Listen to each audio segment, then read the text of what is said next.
Channel 11 salutes Martin Luther King, Jr. Tonight, King's Dream remembered nationwide, rededicated by the president-elect, and confronted by new rules for college athletes. Gunshots and violence break out tonight in Miami. Also, the manhunt intensifies for the subway rapist. And Jerry Gerard with Big East highlights. From the Independent News, this is USA Tonight with Brad Holbrook. Good evening. Brad is off tonight. I'm Marvin Scott.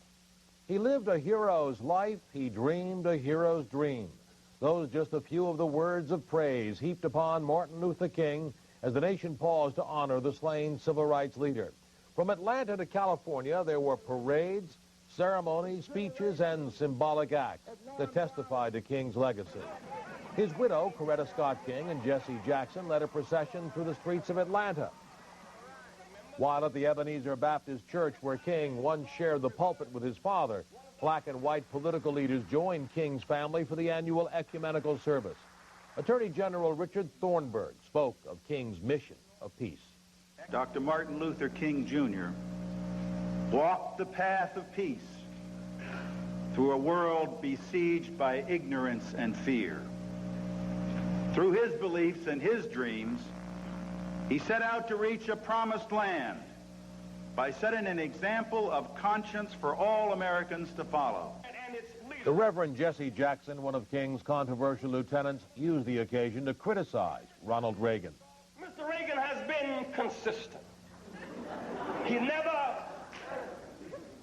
never saw a weapons system that he did not support, and never saw a civil rights bill that he did support.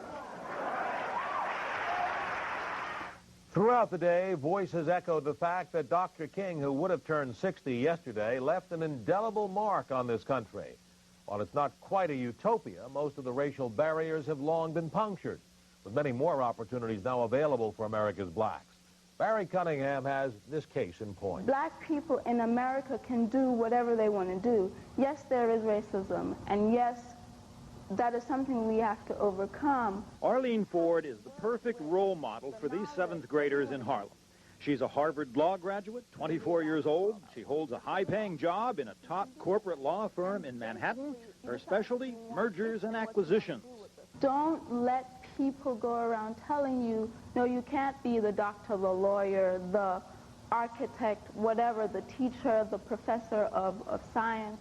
Whatever. Arlene Ford has adopted this class for 1 year to help spread the gospel of Martin Luther King's vision. Our little black boys and black girls will be able to join hands with little white boys and white girls as sisters and brothers. I have a dream today.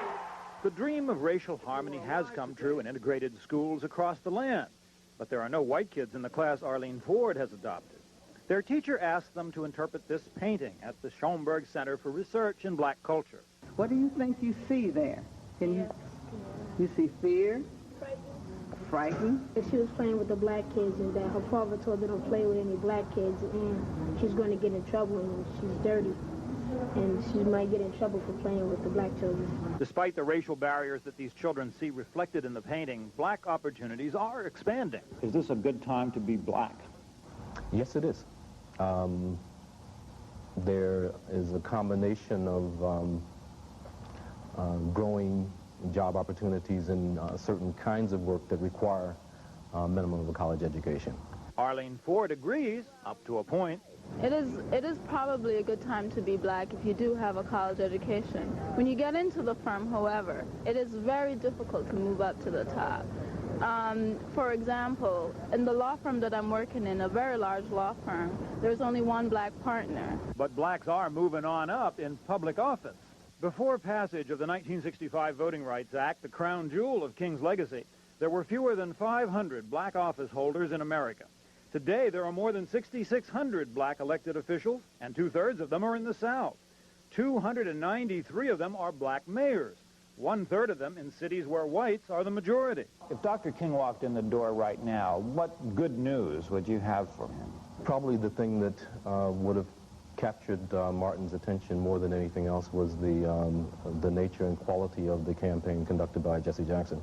The huge numbers of white voters who supported Jackson in the Democratic primary of 1988 provided a vivid contrast to the Reagan record on civil rights.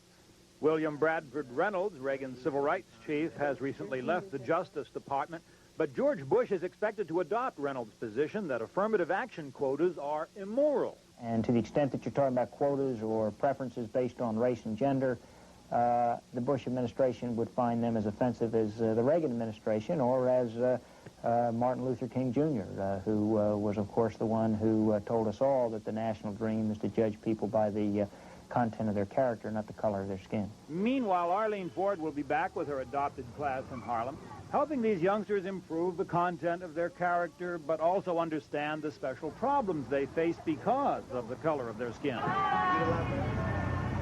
In New York, this is Barry Cunningham. The tone for civil rights for at least the next 4 years will be set by a new president. John Aubuchon reports on how George Bush started off this most important of weeks for the president-elect. George Bush's schedulers knew exactly what they were doing when they put the president-elect here at a black Christian prayer breakfast for his first official event of Inauguration Week. The Bush people had searched for an event that would visually underline the Bush commitment to a kinder, gentler nation, as he puts it. And the contrast was striking. The contrast with the man who wasn't there, Ronald Reagan, who for so long opposed a national holiday to honor Martin Luther King Jr. It is indeed a pleasure to be here in prayer and celebration on the occasion of this great and patriotic holiday. If you missed that point and the visual symbolism of Bush mingling with black clergy, he hit us with it even harder in his brief speech. The message, what Dr. King wanted is what President Bush will want and fight for. Because what becomes of Martin Luther King's dreams is up to us. We must not fail him. We must not fail ourselves. And we must not fail the nation he loved so much and gave his life for. I understand that 5 days before becoming President of the United States of America. And the Bush message hit home. It was a welcome outreach by the President-elect, and I think it is significant that it seemed to be spontaneous, not strongly encouraged in any way by those of us who have inherited the legacy of Dr. Martin Luther King. Mm-hmm. So he came to you. You didn't go to him. Obviously, he came to us. That's just powerful symbolism and talk so far, of course. What Bush's audience today will want are kinder and gentler policies from the man who, after all, stood loyally behind the Reagan policies for 8 years. John Aubuchon in Washington. And the evening of this holiday is marred by this note: a full police mobilization in the Overtown section of Miami, a predominantly black neighborhood. About 75 people threw rocks and bottles at police involved in a chase. This after the police officers fired on a suspect who was riding a motorcycle. Police go on to say that the suspect crashed into a car and was critically injured. The situation was described as very volatile, with some 100 police officers summoned to the scene. And a Miami television station has told USA Tonight that at least one person has been killed. 3 days of rioting in that same Overtown section of Miami back in 1982 resulted in millions of dollars worth of damage. When we come back, racism, education, and college sports. A new rule about scholarships brings new charges of bias. USA Tonight, brought to you by Nescafe and by AT&T.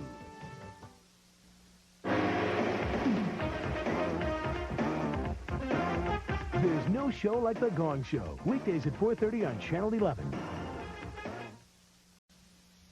It's ironic that on the day this nation commemorates the civil rights accomplishments of Martin Luther King Jr., a major racial controversy is raging on the nation's campuses. The NCAA is imposing a new limit on colleges that give sports scholarships. Some say the new rule is racist. Alec Roberts explains. Thompson is heading for the exit. It was a dramatic statement. Georgetown University coach John Thompson walking out of a game with Boston College. A protest of a new eligibility rule that dashes the hopes of many inner-city youth who see basketball as their ticket out of the ghetto. Under the present rule, Proposition 48, a student who scored at least 700 out of a possible 1,600 on the college boards or had a C average in 11 core courses is eligible for an athletic scholarship. There is a proviso, however, that he or she would have to sit out the freshman year. The new rule, Proposition 42, changes that. Starting in 1990, no student will be eligible for financial aid unless he or she meets both criteria, a C average and a 700 combined college board score. In a paid interview, Thompson said the poor will be victims of the new rule. It's not that I'm opposed to standards. I've heard that ridiculous statement. That has nothing to do with it. What I am interested in, and that's considering opportunity. What opportunity has a young person had to compete with someone who has had more of an opportunity because of economic reasons? Temple University coach John Chaney said he plans his own protest. We plan to go to court because this is a civil rights issue. The close NCAA vote in favor of Proposition 42 rekindles a long-time controversy over the alleged cultural bias of SAT tests. At Seton Hall University, athletic director Larry Keating says the tests have failed to predict college performance. In fact, Seton Hall students given scholarships under Proposition 48 have done well with proper counseling and help. To assume that their basic intelligence is not capable of college work is a very biased position. Larry Brown, former coach of Kansas and now coach of the NBA's San Antonio Spurs, agrees with Thompson. I don't know if our guys would qualify under Proposition 42. Many of the NCAA schools that support Proposition 42 do so on principle. They feel that students who don't qualify for college shouldn't be there, much less be paid. I get good grade, but I'm not on scholarship in any way, and I don't feel that just because somebody can handle a basketball or are good in athletics, they should be able to get a free ride. The fight over tightened eligibility standards is just beginning, and Thompson says that while he may be back on the bench, he won't be satisfied until the NCAA reconsiders. In New York, this is Alec Roberts reporting.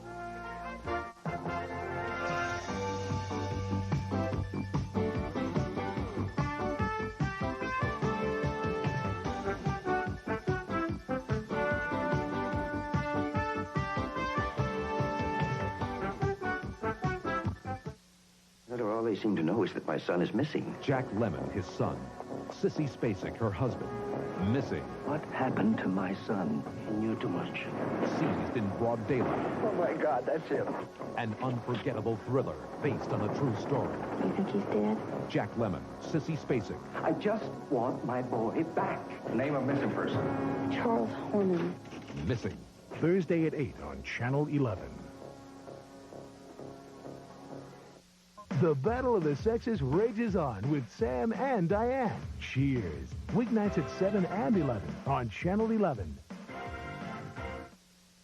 This is WPIX New York, a Tribune broadcasting station. USA Tonight's Health Beat, brought to you by Advil. Each year, nearly 1 million Americans die from heart disease. It's the nation's #1 killer, claiming a life every 32 seconds. But there is some good news. The American Heart Association says the death rate from heart disease has dropped 24% over the past decade. And doctors are crediting this improvement to medical progress as well as a more health-conscious America. There is, of course, still room for healthier habits, some medical advice, monitor your blood pressure and cholesterol level, and, of course, stop smoking. There is also some great news for the type of person who likes to get up and go. There is now evidence suggesting that workaholics are no longer common prey to heart disease. But there are now more dangerous habits in attitude, namely hostility, mistrust, and open expressions of anger. For example, becoming easily annoyed at slow-moving bank lines or harboring a constant mistrust of people's motives can be very unhealthy for the heart. The researchers say that while there is no clear explanation of controlling feelings of rage, they admit there is no harm in trying to remain calm. Matter of fact, it may prove a very healthy habit. The former president of the Philippines is back in the hospital again in guarded conditions, suffering from pneumonia and bronchial asthma, according to a spokesperson. Ferdinand Marcos, who has been hospitalized twice before for congestive heart failure, was taken yesterday to St. Francis Medical Center in Honolulu. Ferdinand and Imelda, his wife, are both under indictment for allegedly plundering more than $100 million from the Philippine Treasury. A hearing in New York this Thursday will decide if Marcos is well enough to travel to New York for an arraignment.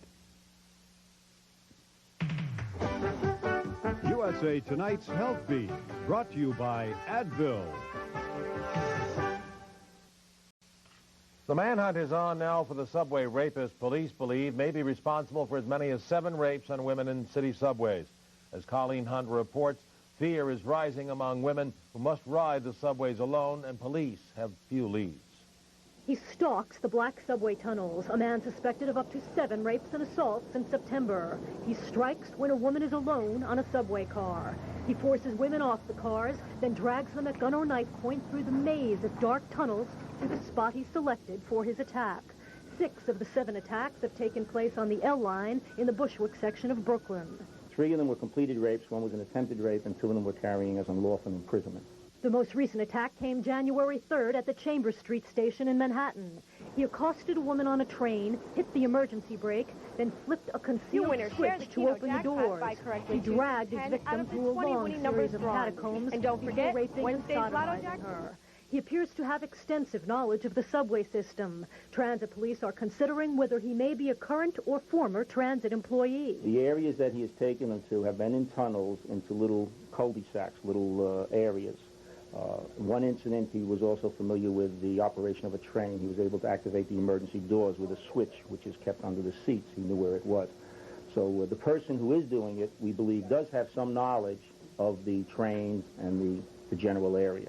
Transit police thought they had a hot lead earlier today, but that suspect turned out to be already in prison. Also, the suspect does bear a striking resemblance to the man wanted for a string of rapes of young girls in Far Rockaway, Queens. They are both Hispanic or light-skinned blacks. But the subway rapist is of slight build, while the Queens rapist is believed to be about 6 feet tall.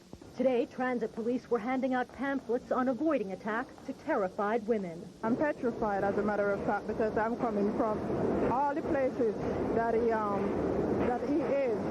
Bedford Stuyvesant, Bushwick Avenue. He was pretty scared coming down the stairs and all, but it was really a relief to see the cops and all. A lot of the safety tips are just plain common sense. Transit police suggest that when you wait for a train, you wait in a group, and when you select a train, you pick one with a conductor. If you are approached by a suspicious character, they recommend you scream. In the 3 cases where women escaped this rapist, they scared him away by screaming. I'm Colleen Hunt. The mild winter weather we've been experiencing is putting a damper on skiing and other winter activities across the state, and there are no major storms in sight. Good news for some of us. Bob Harris has the night off, but let's take a look at the forecast. Right now in Central Park, it's 38 degrees and clear. The barometric pressure is 30.17, and it's rising. The relative humidity at 37%, and the winds are west at 7 miles an hour. Tonight will be clear and cold, the low in the upper 20s. Tomorrow, look for variable cloudiness, the high in the upper 30s. Wednesday, more cloudiness and comparatively mild, the high only around 40. But we're told there is a chance of rain or snow on Wednesday night. And Jerry Gerard is up next, and there's a lot of college basketball action and some upsets to report tonight. Yes, the Big East continues absolutely crazy. Highlights of that, plus the Knicks win this afternoon, coming up.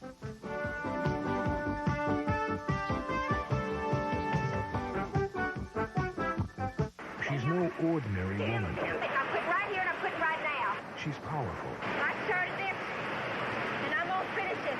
dedicated, Now, I'm giving 9, 10, 11, 12 hours here. That's every day. unstoppable. Norma Ray, a small-town hero, and a full-time woman. Sally Field in her Oscar-winning role. Lady, I want you off the premises now. Norma Ray, Saturday at 11:30 on Channel 11. Updating now one of tonight's top stories. We've just received videotape from Miami showing the riot that is underway at this hour. The entire Miami police force has been mobilized to quell a disturbance in a predominantly black neighborhood known as Overtown. And that was also the setting for the 1982 riots. Tonight, police have sealed off a 5 to 10 block area as crowds have reportedly turned violent.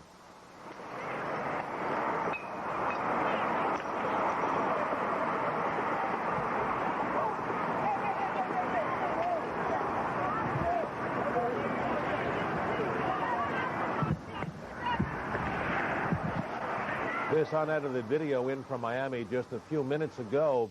We have received reports that cars were set ablaze and rocks and bottles have been thrown following an incident in which a police officer allegedly shot at a motorcyclist. Several officers have been injured. There is an unconfirmed report we have received from one station in Miami that at least one person has been killed in this rioting going on right now in the Overtown section, predominantly black section of Miami, Florida. Kind of a heavy story to lead into sports, Jerry, but I understand the big news, still college basketball and a lot of surprises. Right now, Syracuse is the victim of Proposition Deep 6. They lost their fourth conference game tonight to Connecticut, despite the fact that Sherman Douglas did play. The back seemed to affect him a little bit, but they were very sad tonight as Connecticut controlled the game. Let's take a look at the highlights. Connecticut went up as many as 12 points in the first half. The gun was Robinson. Jumper in tight quarters here for 2. Unofficially 22 for the night. Then a steal as they press. Rose pass, carelessly thrown. Picked off by Williams, who goes in for 2. Second half, Syracuse took the lead, but here comes Connecticut right back. It's George to Gamble. It counts, 3-point play. And then Douglas, McLeod, and to George up and in. Robinson then put the dagger in the heart with this 3-pointer from the side. 68-62, Connecticut beats Syracuse. At the Meadowlands, Seton Hall over Villanova, and it was easy. A steal by Gaze here. Another fast break, as they had a number of those. Morton to Gaze, who started the play. And then 5 feet 4 inches tall. Can you see him? Wigington to Ramos for 2. Second half, here comes Wigington again with the fast break. Gives it over to Morton. He finishes it off. And then it's Ramos backdoor to Morton as Seton Hall beats Villanova 78-61. A light workout for the Knicks this afternoon, absolutely. Beating the Spurs for their 14th straight at Madison Square Garden. Ho-hum. First half, it's Ewing with the rebound. Fast break Knicks, they had many of those. Jackson to Wilkins in the early moments. And then the press, creating turnovers. Newman bats it to Wilkins to Jackson and back to Newman underneath. This team looks tough. Then it's Jackson, who was all over the place, scoring and assisting, passing it to Oakley here, unguarded. And then a block by Ewing and a shot by Greenwood. Here come the Knicks again. Jackson to Newman. He spots up with a 3-pointer. Bettino says, yeah, take those if you have them. He had that one. Wilkins then to Oakley. A sensational 3-point play here. But it was Jackson. That was his game. 24 points, 10 rebounds, 12 assists as the Knicks beat the Spurs 116-106. In Philadelphia this afternoon, in overtime, Tripucka gets 40 points. Charlotte stuns the Sixers. Atlanta over Washington with no problem. Price at 29 points as Cleveland beat Phoenix by 16. And other finals, Denver over Sacramento by 6. The Lakers continue undefeated at home as they beat Houston. And tonight, the Celtics ran out of gas late, and Detroit beat them 96-87. Just 2 games in the National Hockey League in Toronto tonight as we pick up the scoreboard. Toronto 5-3 over Hartford in the third. Chicago 2-1 over Edmonton as they play the second. Jerry Rice of the San Francisco 49ers, their big gun on offense, great wide receiver, hurt his ankle today. He was helped off the field, but as Coach Bill Walsh says, he'll be okay for Sunday's Super Bowl. At the Big A this afternoon, the double, which H&J, $256. The triple over $3,000 on OCE. True and Blue won the feature, paying $4. Crazy night in college basketball. That's the story. Here's Mark. Thank you, Jerry. And that's USA Tonight for this Monday, January 16th. Thanks so much for joining us. For Brad Holbrook and Sheila Stainbrook, I'm sitting in Marvin Scott. We hope you join us again tomorrow night at 7:30 and 10 right here on 11. Have a good night and make it a great Tuesday. USA Tonight, brought to you by Nescafe and by Kellogg's Corn Flakes.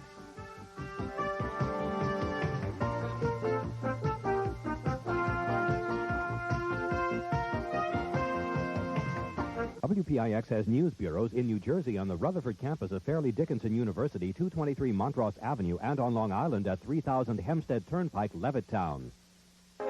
Coming up next on Channel 11, The Odd Couple.